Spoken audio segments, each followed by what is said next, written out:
Hello, welcome to Yoga with Rach. I'm Rach. Thank you very much for joining me. We're in week 4 of our Cancer season series, and what we're going to be doing today is actually a yoga pose tutorial. So it's been a while since I've practiced or posted, a practice of a yoga pose tutorial, but this is a pose that we've been practicing. If you've been coming to the studio classes, we've been having a look at upward facing dog, and for some of us it's a pose that we're not quite sure if we're in it properly.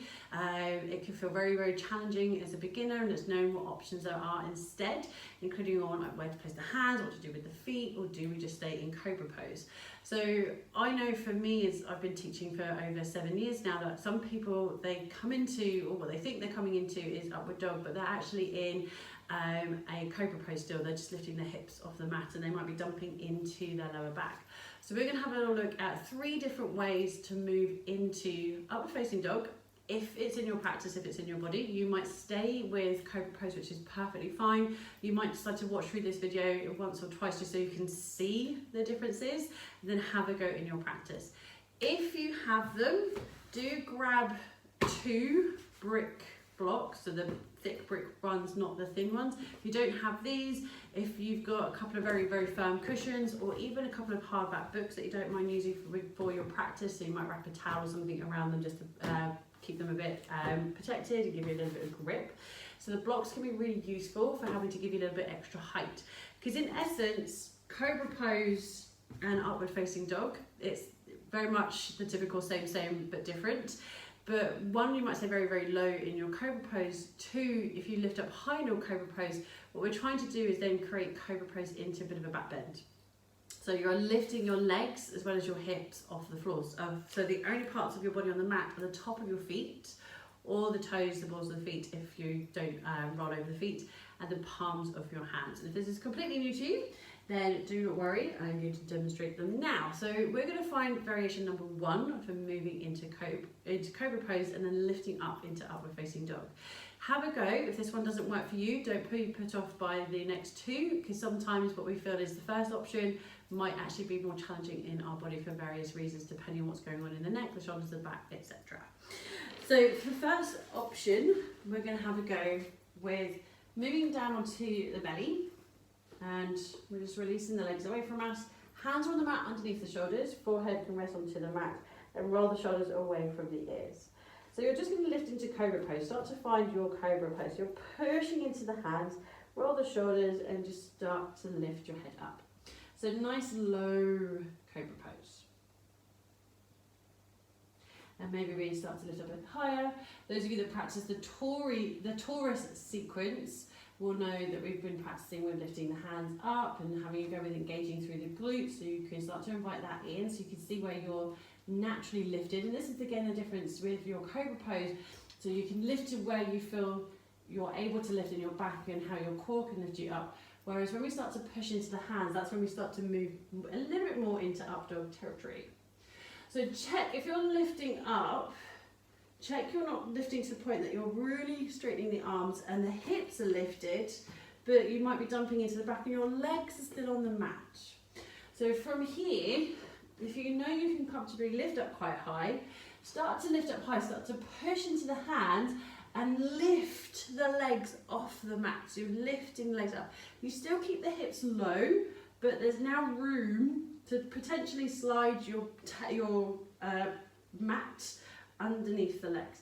You're drawing the hips energetically towards the wrists, roll the shoulders away from the ears, and you might start to lift and look up.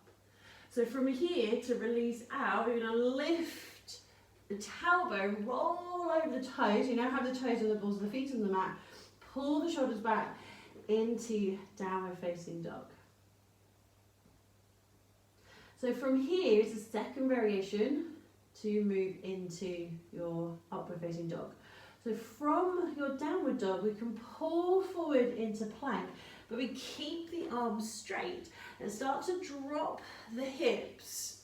And you can either keep the toes tucked if that feels more comfortable for you, or turn the feet over. And you might work both at the same time, or one then the other, but you're not dropping your legs. So notice the difference. Legs dropped, legs lifted. Legs are dropped, legs are lifted. Roll the shoulders, lift the chin. Have a go, roll over the feet. and moving back into downward dog.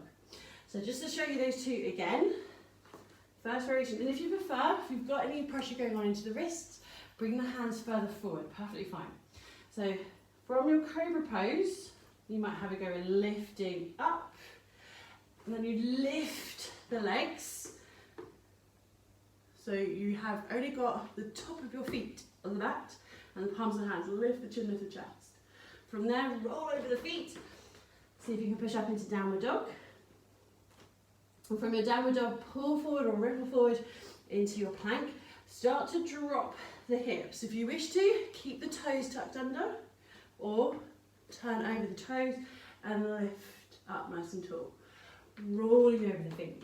So before we do the last variation, this is where you can use the block. So sometimes, I know we joke in the studio that we might have short arm syndrome, but if we have a little extra height, this can really help us realise that we're lifting up and keeping the hips off the floor. I prefer to work with the second variation with this one, or sometimes even the third variation. So you've already got your hands on the block. Make sure you're really pushing the hands onto the block, you're not curling the fingers around or letting the wrists drop off. And moving into downward facing dog. Check the hands aren't too close together because you want to have room to scoop through and up into your upward facing dog. So if you're using the blocks or a couple of books, place them underneath the hands, pull back and up into downward dog, ripple forward into your plank, so you might need to wiggle the feet back. Keep the arms straight, so the movement is dropping your hips, but you're not going to land on the mat. You're going to see if you can untuck the toes, you're on the top of the feet, pull the hips forward and lift the chin, lift the chest. Actually pushing up through the hands, roll over the feet, either both at the same time or one and the other, and moving into downward facing dog.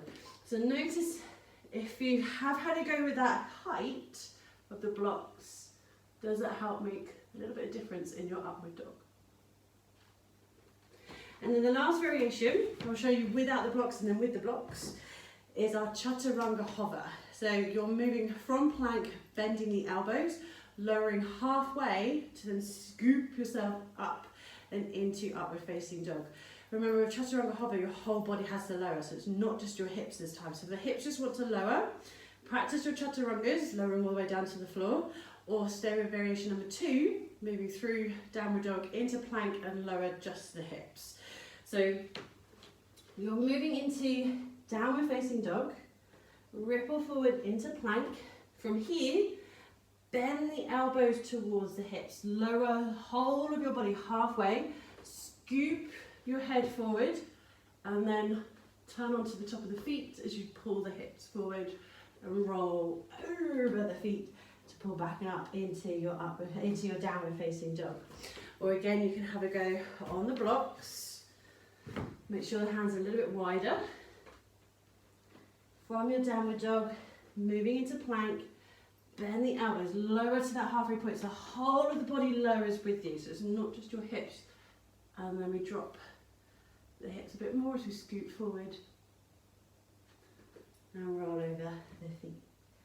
Don't go too bonkers with practicing these. Some of you will love upward facing dog. I wonder why we've not done it before. Some of you might be like, no, I know this isn't in my body, especially if you're nursing any injuries. Please listen to your body and have a go with the options if they're available for you in your practice. Otherwise, stay with your cobra pose. There's no need to push. Do listen to your body. So always be nurturing, be nice, and listen to what feels right for you. Let me know if you had a go with the blocks. Let me know whether you preferred the first variation, so from the belly, lifting up through cobra and into upward dog. If you prefer the second variation, from downward dog into plank, keeping the arms straight, just gently dropping the hips all the way down towards the mat, but not placing them on the mat.